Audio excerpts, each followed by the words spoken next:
750만 원, 많은 돈이죠. 직장인이 몇 달을 모아야 하는 돈입니다. 그런데 이 돈이 단 하루 만에 5천만 원 빚으로 바뀔 수 있다면 믿으시겠어요? 아니, 운이 정말 나쁘면 1억 원 빚까지도 가능합니다.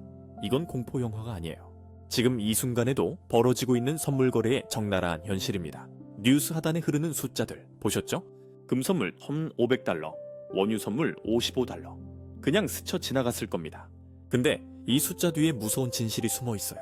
지금 이 순간에도 수많은 개인 투자자들이 적은 돈으로 큰 수익이라는 달콤한 유혹에 빠져서 인생을 걸고 있습니다. 그리고 대부분은 파산으로 끝나요. 정말 아이러니한 건 뭔지 아세요? 선물 거래라는 게 원래는 평범한 자영업자들이 장사 망하지 않으려고 만든 안전장치였다는 겁니다. 어떻게 안전장치가 빚더미 제조기로 변했을까요? 오늘은 이 선물 거래가 어떻게 돈 벌어주는 마법의 도구에서 인생 파탄 무기로 변할 수 있는지, 그 달콤하면서도 쓰디쓴 진실을 낱낱이 파헤쳐 보겠습니다.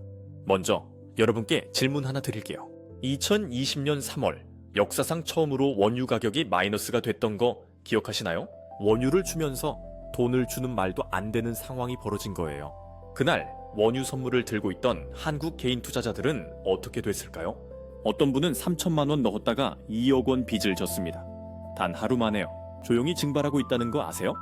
여러분이 뉴스 보고 금값 오를 것 같은데 라고 생각할 때 골드만삭스는 이미 3개월 전부터 포지션을 다 잡았을 수도 있어요. 이게 선물 시장의 무서운 현실입니다. 정보의 비대칭. 개인 투자자는 이미 지고 들어가는 싸움을 하고 있는 거예요. 자, 그럼 선물 거래가 뭔지부터 정확하게 알아봅시다. 이건 경제학의 기본 중의 기본입니다. 미래의 가격을 지금 약속해두는 계약서라고 보시면 돼요. 왜 이런 게 필요했을까요? 17세기 일본의 쌀 시장, 19세기 미국 시카고의 곡물 시장에서 시작됐다는 얘기가 있는데요. 중요한 건 농부들과 상인들이 가격 변동 때문에 파산하는 걸 막으려고 만들었다는 겁니다. 예를 들어 볼게요. 제빵집을 운영하는 김 사장님이 있습니다.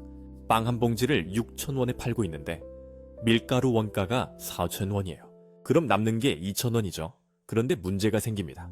러시아 우크라이나 전쟁이 터지면서 밀 가격이 폭등할 수 있다는 뉴스가 나오는 거예요. 만약 밀가루 값이 6,000원으로 오르면 어떻게 될까요? 빵을 팔아도 남는 게 하나도 없어지는 겁니다. 김 사장님은 심각한 고민에 빠졌어요. 빵값을 올리자니 손님들이 떠날 것 같고, 그렇다고 적자를 보면서 장사할 수도 없잖아요. 임대료에 인건비에 전기세, 고정비용은 계속 나가는데 이익이 사라지면 버틸 수가 없거든요. 그래서 김 사장님은 밀가루 도매상에게 전화를 겁니다. 사장님, 제가 1년 동안 매달 밀가루 100포대씩 살 건데요. 지금 가격인 4,000도 원에 고정해 주시면 안 될까요? 도매상도 나쁘지 않은 제안이라고 생각해요. 1년치 거래처를 미리 확보하는 셈이니까 안정적이거든요. 이렇게 둘은 계약을 맺었습니다. 이게 바로 가장 원초적인 형태의 선물 거래예요. 6개월 뒤로 밀가루 가격이 6,000원으로 폭등했어요. 다른 제빵집들은 비명을 지르고 있는데 김 사장님은 여전히 4,000원에 밀가루를 사고 있습니다. 동네 A 제빵은 밀가루 값 때문에 빵값을 올렸다가 손님이 절반으로 줄었고, B 제빵은 적자를 견디지 못하고 결국 폐업했어요. 하지만 김 사장님은 멀쩡합니다. 이게 바로 선물 거래의 원래 목적이에요. 미래의 위험을 지금 제거하는 거죠. 전문 용어로는 해징이라고 하는데 쉽게 말하면 보험을 드는 겁니다. 자동차 보험을 들면 사고가 나도 큰 손실을 피할 수 있잖아요. 선물 거래도 마찬가지예요. 가격 변동이라는 사고로부터 내 사업을 지키는 거죠. 여기까지는 아주 건전하고 합리적한 거래예요. 양쪽 다 위험을 줄이려고 하는 거니까요. 맨큐의 경제학 원론에도 나오는 내용입니다. 위험 회피, 경제학의 기본 원리죠. 그런데 문제는 여기서부터입니다. 언제부턴가 이 선물 시장에 전혀 다른 사람들이 들어오기 시작했어요. 밀가루가 필요한 것도 아니고 빵집을 하는 것도 아닌 사람들이요. 바로 투자자들입니다. 이들은 밀가루를 사려는 게 아니라 가격 변동으로 돈을 벌려고 하는 거죠. 박투자라는 사람이 있어요. 이 사람은 빵집도 안 하고 밀가루도 필요 없어요. 그냥 뉴스를 보다가 러시아 우크라이나 전쟁 때문에 밀 수출이 막혔네. 그럼 밀가루 값이 확 오르겠는데 라고 생각한 겁니다. 그래서 밀가루 선물 계약을 삽니다. 3개월 뒤에 밀가루를 4,000원에 사기로 약속하는 계약이요. 3개월 뒤로 밀가루 값이 6,9천원이 됐어요. 박투자는 밀가루가 필요 없으니까 실제로 받지는 않아요. 대신 계약을 다른 사람한테 팔아버립니다. 4,000원에 사기로 한 권리를 6,000원짜리 시장에 파는 거니까 차액인 2,000원을 버는 거죠. 만약 100포대 계약이었다면 20만원 수익입니다. 이게 선물로 돈 버는 기본 원리예요. 근데 여기서 더 재밌는 게 있어요. 가격이 떨어질 거라고 예상하면 반대로 베팅할 수도 있거든요. 이걸 숏 포지션 또는 공매도라고 하는데요. 미래에 팔기로 약속하는 겁니다. 최 투자는 박 투자와 정반대로 생각했어요. 전쟁이 곧 끝날 것 같은데 그럼 밀가루 값이 떨어지겠네. 그래서 3개월 뒤에 밀가루를 4,000원에 팔기로 계약을 맺습니다. 3개월 뒤로 전쟁이 끝나면서 밀가루 값이 3,000원으로 떨어졌어요. 최 투자는 시장에서 3,000원의 밀가루를 사서 4,000원에 팔기로 한 계약대로 넘기면 되니까 차액인 1,000원을 버는 겁니다. 이게 선물 거래의 큰 장점이에요. 가격이 오르든 떨어지든 돈을 벌 수 있다는 거죠. 여기까지만 보면 와, 선물 진짜 좋은데 나도 한번 해볼까? 라고 생각할 수 있어요. 근데 지금부터가 진짜 무서운 얘기거든요. 선물 거래의 가장 큰 특징이자 가장 위험한 요소, 바로 레버리지라는 게 있어요. 쉽게 말하면 빚을 내서 투자하는 건데요. 합법적으로 엄청난 빚을 낼 수 있게 해주는 시스템입니다. 금 선물 계약 하나가 1억 5천만 원어치라고 해볼게요. 금 1온스가 150만 원이고 계약 하나가 100온스라고 가정하는 겁니다. 보통 주식 투자라면 1억 5천만 원을 다 내야 하잖아요. 통장에 1억 5천이 있어야 살 수 있는 거죠. 근데 선물은 완전히 다릅니다. 선물 거래는 증거금이라는 걸 내는데 보통 계약 금액의 5%에서 10% 정도만 내면 돼요. 한국거래소 기준으로. 코스피 200 선물은 약 10% 정도 증거금을 요구하고 해외 선물은 더 낮아서 5% 정도만 내도 되는 경우가 많습니다. 그러니까 750만 원만 내면 1억 5천만 원 어치 거래를 할 수 있다는 거죠. 와, 대박. 적은 돈으로 큰 거래를 이라고 생각하실 수 있는데요. 여기에 치명적인 함정이 있습니다. 수익이 20배가 되는 건 맞는데 손실도 20배가 되거든요. 이게 무슨 말인지 계산을 한번 해볼까요? 금 가격이 10% 올랐어요. 1억 5천만 원의 10%니까 1,500만 원 이익입니다. 여러분이 실제로 넣은 돈은 750만 원인데 1,500만 원을 벌었으니 수익률이 얼마죠? 200%예요. 투자금이 3배가 된 겁니다. 엄청나죠? 하루 만에 이런 일이 벌어질 수도 있어요. 금 가격이 하루에 10% 움직이는 건 드물지 않거든요. 그런데 반대의 경우를 생각해 봅시다. 금 가격이 10% 떨어졌어요. 그럼 1,500만 원 손실이죠. 여러분이 넣은 돈은 750만 원인데 1,500만 원을 잃었습니다. 750만 원은 다 날아가고 750만 원을 추가로 갚아야 해요. 마이너스 200% 손실입니다. 통장에 넣어둔 750만 원이 순식간에 증발하고 거기다 750만 원 빚까지 생기는 거예요. 에이, 설마 그렇게까지 하라고 생각하실 수 있는데 더 무서운 시나리오를 보여드릴게요. 금 가격이 36%만 떨어져도 어떻게 될까요? 1억 5천만 원의 36%면 5,400만 원 손실이 나거든요. 750만 원 넣었는데 5,400만 원 빚을 지는 겁니다. 이게 말이 됩니까? 그런데 실제로 이런 일이 수도 없이 일어나요. 2020년 3월 코로나가 터졌을 때 기억나시죠? 원유 가격이 하루에 300%가 넘게 폭락한 적이 있었어요. 심지어 마이너스 가격까지 갔었죠. 역사상 처음으로 원유를 주면서 돈을 주는 상황이 벌어진 겁니다. 왜 그랬을까요? 저장할 곳이 없었거든요. 코로나로 비행기도 안 뜨고 차도 안 다니니까 원유를 쓸 데가 없는데 생산은 계속되니까 저장 탱크가 꽉 찬 거예요. 그날 원유 선물을 들고 있던 한국 개인 투자자들은 어떻게 됐을까요? 지옥이 따로 없었어요. 어떤 분은 3천만 원 넣었다가 2억 원 빚을 졌다고 하더라고요. 레버리지가 약 20배였는데 원유 가격이 폭락하면서 원금의 600에서 700%를 잃은 겁니다. 3천만 원이 2억 원 빚으로 바뀌는데 단 하루도 안 걸렸어요. 증권사는 이런 상황을 막기 위해 마진콜이라는 걸 보냅니다.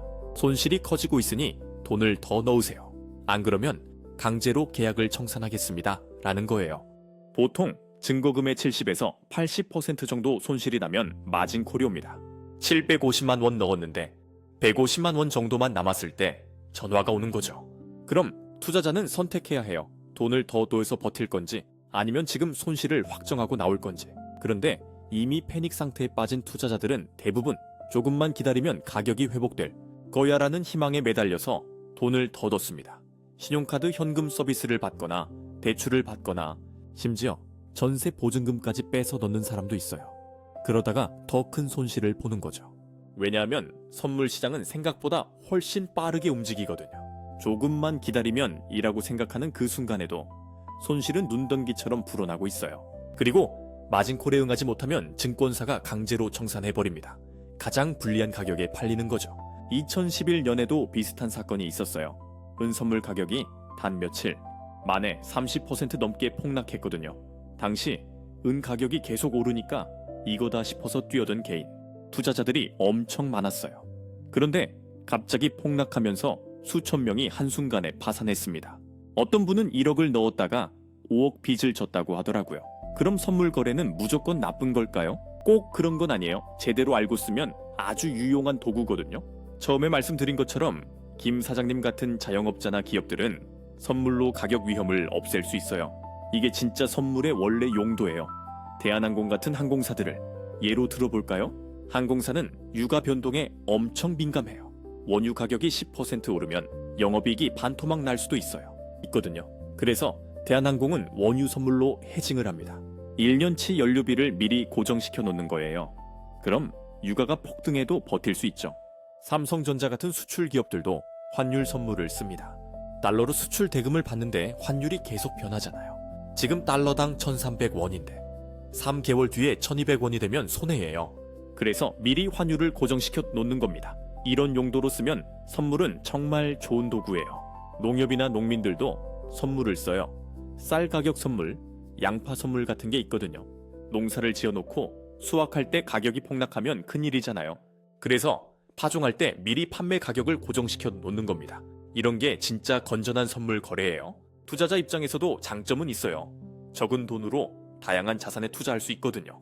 금, 원유, 밀, 옥수수는 물론이고 코스피 200 지수, 달러, 엔화, 심지어 비트코인 선물도 있습니다. 주식처럼 현물을 직접 사고 팔 필요 없이 계약만 사고 팔면 되니까 거래도 편해요. 그리고 공매도를 할 수 있다는 것도 큰 장점이에요. 주식은 가격이 올라야 돈을 버는데 선물은 떨어져도 돈을 벌 수 있잖아요. 시장이 어떻게 움직이든 기회가 있다는 거죠. 그런데 여기서 반전이 있습니다. 그럼 일반인도 선물 거래를 해도 될까요? 전문가들은 대부분 하지 마세요라고 말합니다. 왜냐하면 선물은 제로섬 게임이거든요. 이게 무슨 말이냐면 누군가 돈을 벌면 누군가는 똑같은 금액을 잃는다는 거예요. 주식은 회사가 성장하면 모두가 이길 수 있는데 선물은 아니에요.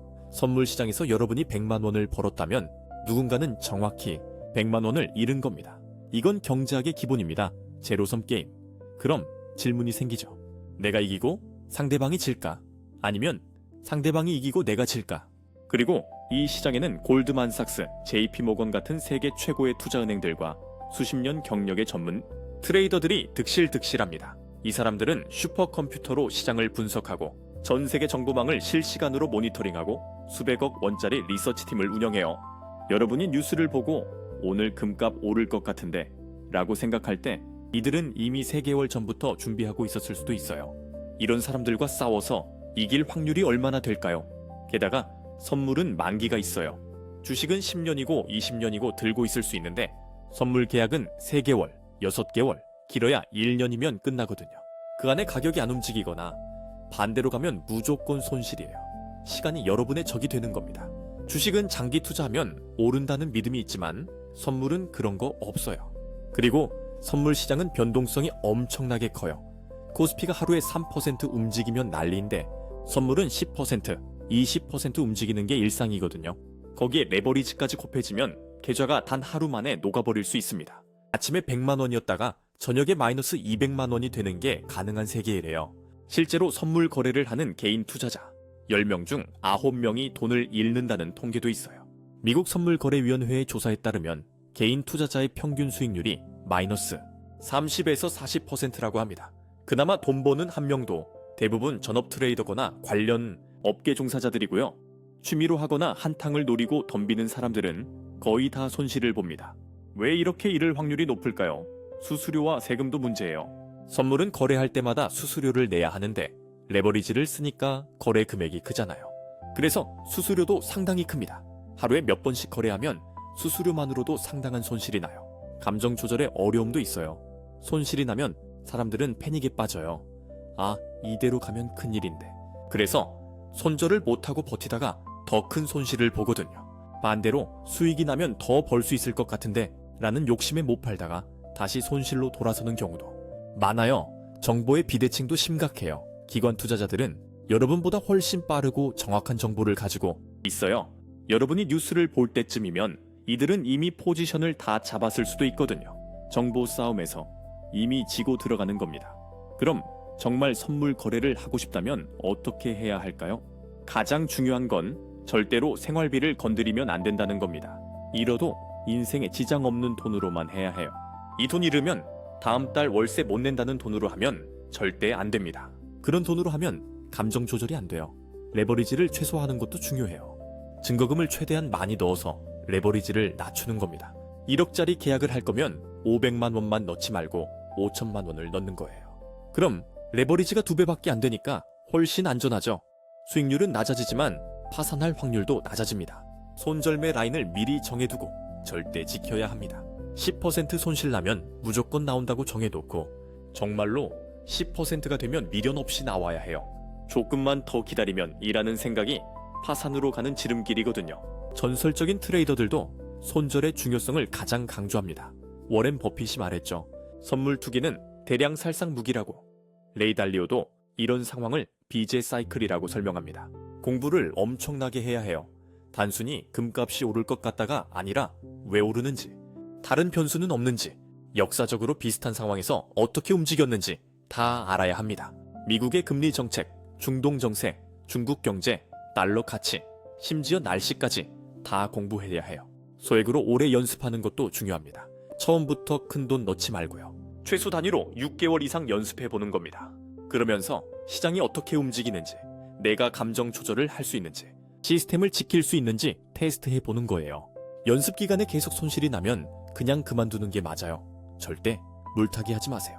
손실이 나면 평균 단가를 낮추자고 더 사는 사람들이 있어요. 주식에서는 그게 통할 수도 있는데 선물에서는 자살 행위예요. 레버리지가 있으니까 손실이 기하급수적으로 늘어나거든요. 절대 빌려서 하지 마세요. 신용카드, 현금 서비스, 마이너스 통장, 대출 이런 거 절대 안 됩니다.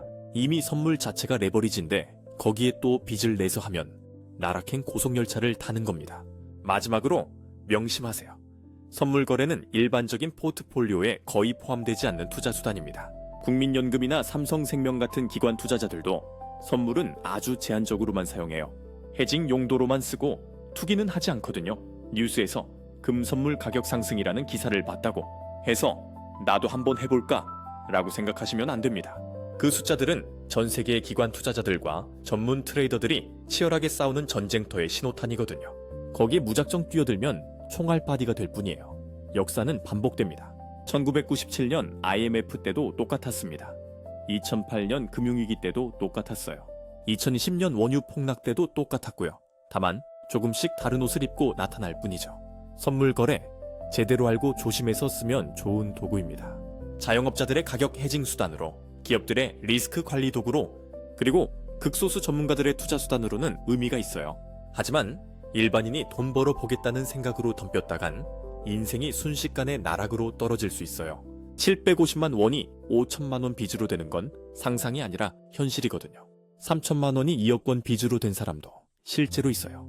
여러분의 소중한 자산 꼭 안전하게 지키시기를 바랍니다. 선물은 알면 알수록 무서운 겁니다. 모르고 하는 건 도박이고 알고 해도 위험한 게 선물이에요. 이건 예측이 아니라 팩트입니다. 숫자는 거짓말을 하지 않습니다. 위기를 두려워하는 사람들은 가난해지고 위기를 읽어내는 사람들은 부자가 됩니다. 하지만 위기를 착각하고 뛰어든 사람들은 파산합니다. 여러분은 어떤 선택을 하시겠습니까?